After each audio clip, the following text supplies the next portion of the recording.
शुरू अल्लाह के नाम से। आपके सिलेबस का 12वां टॉपिक बदलता हिंदुस्तान हिस्सा दुवम।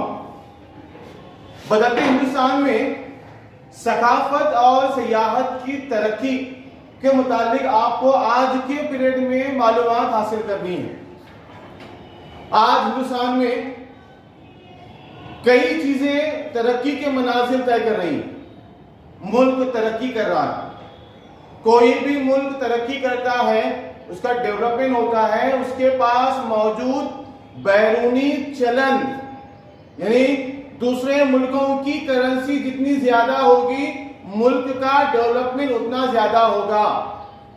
और ये बैरूनी करेंसी मिलता कहां से है? जब गैर मुल्की सयाह हिंदुस्तान आते हैं, वो अपने साथ अपनी करेंसी लेकर आते हैं, अपने चलन मुल्क में लेकर आते हैं। इसीलिए गवर्नमेंट ने हिंदुस्तान में सयाहत को बढ़ावा देने के लिए बहुत सारी पॉलिसियों को अपनाया।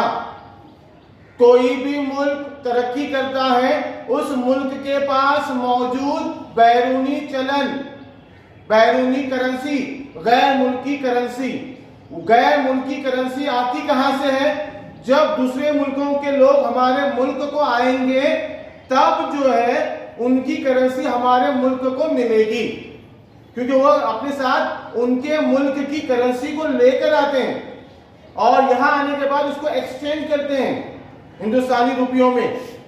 जैसे अमेरिका का कोई शख्स आया तो आने के बाद इंडियन रुपी लाता नहीं, वो डॉलर लेकर आता है, लाकर इंडिया में उसको एक्सचेंज करता है। वो डॉलर यही जमा होते हैं और वो रुपये लेकर हिंदुस्तान में ही खर्च करता है।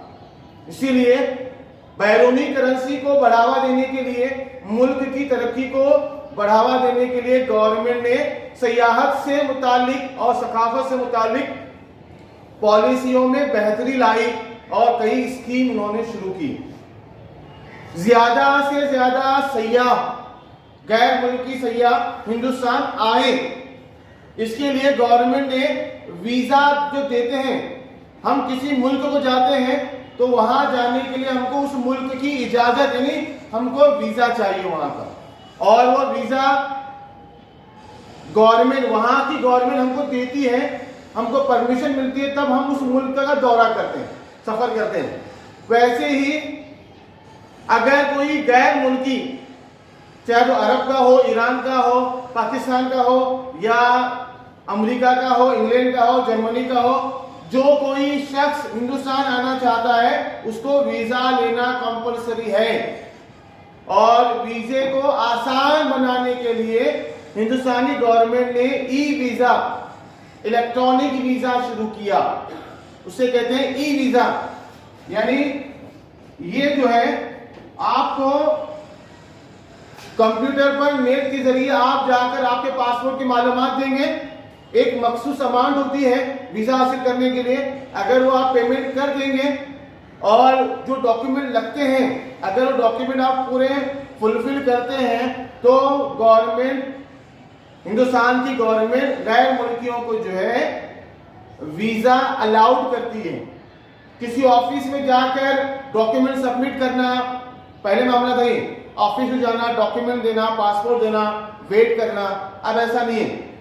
आप ऑनलाइन जाकर, कोई अमेरिका में बैठा हुआ शख्स है, वो हिंदुस्तान आना चाहता है तो इंडियन गवर्नमेंट की साइट ओपन करता है, उसके बाद वो डॉक्यूमेंट अपलोड करता है, वीजे के पासपोर्ट अपलोड करता है, उसकी इमेज, जो डॉक्यूमेंट चाहिए अगर वो फुलफिल किया और जो अमाउंट गवर्नमेंट मांग रही है अगर वो देता है, तो उसको वीजा अलाउड होता है, वीजा उसको अलाउड किया जाता है।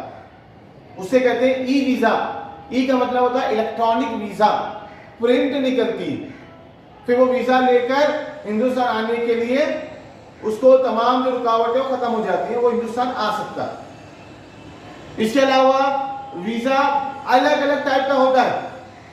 कुछ होते हैं मेडिकल वीजा होते हैं, यानी कुछ लोग इलाज के लिए आते हैं, उसको ई मेडिकल वीजा कहते हैं। कुछ घूमने फिरने को आते हैं, ई वीजा कहते हैं उसे। कुछ एजुकेशन को आते हैं, ई एजुकेशनल वीजा कहते हैं उसे। यानी सबके आने का अपना अपना मकसद होता है और वो ऑनलाइन मिलता है। गवर्नमेंट आसानी फराहम कर रही है। उसके बाद जब कोई शख्स आता है तो उसको अलग अलग, अब वो चूंकि हिंदुस्तान आया तो उसको उर्दू हिंदी आती नहीं है। जैसे अरब का कोई शख्स आया, उसको हिंदी उर्दू तो आती नहीं है, उसको इंग्लिश भी नहीं आती थी, तो गवर्नमेंट ने क्या किया, अलग अलग जबानों के माहिरीन को अपॉइंट करती है और वो उनको मैसेज देती है मोबाइल फोन के जरिए या मैसेज, टेक्स्ट मैसेज करके। जैसे अमेरिका कोई शख्स आया, अरब का आया, तो अरब के शख्स को अरबी में मैसेज टाइप करके उसको भेजते हैं ताकि उसको आसानी हो। उसके होटल का इंतजाम, उसके खाने पीने का इंतजाम, हिंदुस्तान में कौन कौन से तारीखी मुकामात हैं, घूमने फिरने के मुकामात कहाँ कहाँ हैं, उनकी मालूमात अलग अलग जबानों में गवर्नमेंट आज मुहैया करवाती है। जब आप हज को उमरा जाते हैं तो वहां कुछ लोग होते हैं, उर्दू में मैसेज आता है आपको, इंग्लिश में, हिंदी मैसेज आता है आपको, यानी वहां हर गवर्नमेंट अलग अलग जुबानों को तरक्की दे रही है। हमारे यहाँ Chinese, Japanese, German, French, Urdu सवाल नहीं, अपनी यहाँ की जबान है, अरबी, फारसी, इंग्लिश, ऐसे मुख्तलिफ जुबानों के माहिरीन होते हैं जो उन लोगों को गाइडेंस करते हैं।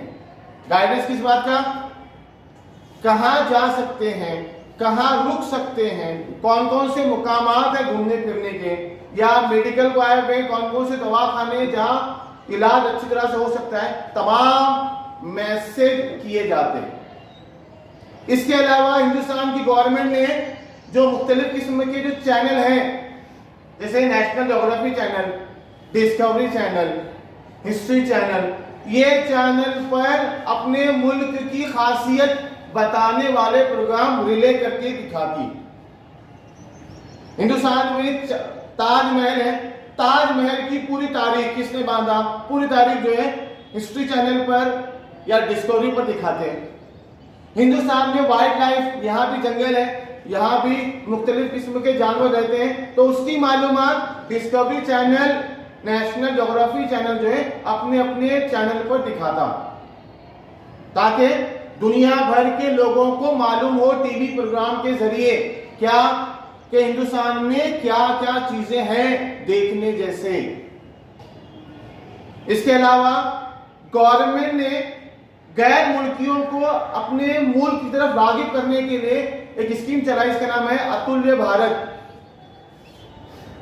अतुल्य भारत एक मुहिम चलाई, एक इश्तिहार चलाया, तशहीर चलाई मुख्तलिफ चैनलों के जरिए, न्यूज़पेपर के जरिए, इंटरनेशनल मीडिया में अतुल्य भारत ये मुहिम चलाई गई। मकसद क्या था, मकसद था गैर मुल्कियों को हिंदुस्तान कैसे बुलाएं, गैर मुल्की लोग हिंदुस्तान कैसे आए, क्यों आए, उसको इश्तिहार के जरिए बताना। इसके अलावा यहां आने के बाद गवर्नमेंट बहुत सारी सहूलियात मुहैया करवाती है, जैसे उनको फॉरेन एक्सचेंज, मतलब उनके रुपयों को एक्सचेंज करना रहा, बराबर है, तो जब एयरपोर्ट पे उतरते हैं वो, तो एयरपोर्ट के अंदर ही जो है मनी एक्सचेंज का एक काउंटर होता और वो मनी एक्सचेंज वहां जाकर वो अपने करेंसी को तब्दील करते हैं, बदलते हैं। इसके अलावा अगर उन्हें किसी किस्म की कोई परेशानी है तो उनको एक नंबर दिया जाता है। कोई फॉरेन का इंसान आया, मुल्क में आया, हमारे कोई तकलीफ हो रही है तो उसको एक नंबर दिया जाता है और वो नंबर देने के बाद अगर वो कॉल किया तो उसको जो मदद चाहिए वो मदद वहां मुहैया की जाती। उसके बाद गवर्नमेंट ने 1984 में एक स्कीम शुरू की, एक एजेंसी का कयाम रखा, वो था इंटेक। इंटेक कहते हैं Indian national trust for art, culture and heritage.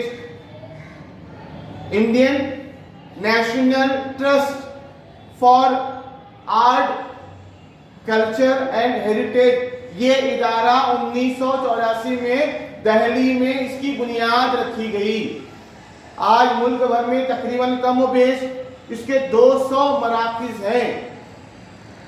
इस इसका मकसद, इसका कयाम क्यों रखा गया? हिंदुस्तान में मौजूद तारीखी विरसा, सकाफती विरसा, सयाहती विरसा, इसके अलावा हिंदुस्तान में मौजूद जो कदीम इमारतें हैं, जो पुराने जो हेरिटेज है, उनकी हिफाजत करना, यानी इस इदारे का काम हिंदुस्तान में मौजूद सकाफती विरसे की हिफाजत करना है, कल्चरल हेरिटेज की हिफाजत करना इस इदारे का काम, ताकि अगर ये कायम रहेंगे, ये बाकी रहेंगे, तो लोग उस अट्रैक्शन के तहत हिंदुस्तान आएंगे। फॉर एग्जाम्पल ताजमहल है, इसीलिए लोग ताजमहल देखने के लिए आते हैं, ताजमहल देखने को आते हैं। अगर ताजमहल नहीं रहा तो? इसके अलावा हिंदुस्तान में कई तारीखी मस्जिदें हैं, तारीखी इमारतें हैं, तारीखी मंदिर हैं, वो देखने को आते हैं। नहीं रहे तो हिंदुस्तान क्यों आएंगे लोग? तो उनकी देखभाल करना भी जरूरी है। तो वो देखभाल का काम इंटैक्ट, मतलब Indian national trust for culture and heritage, इस इदारे के जिम्मे दिया गया, जिसका मकसद हिंदुस्तान की सकाफत को, उसकी तहजीब को और उसके विरसे को हिफाजत करना, उसकी देखभाल करना, ये इसका मकसद है। सयाहत ये मुल्क को जो है बड़े पैमाने पर बैरूनी करेंसी मुहैया करवाकर देता है। ठीक है।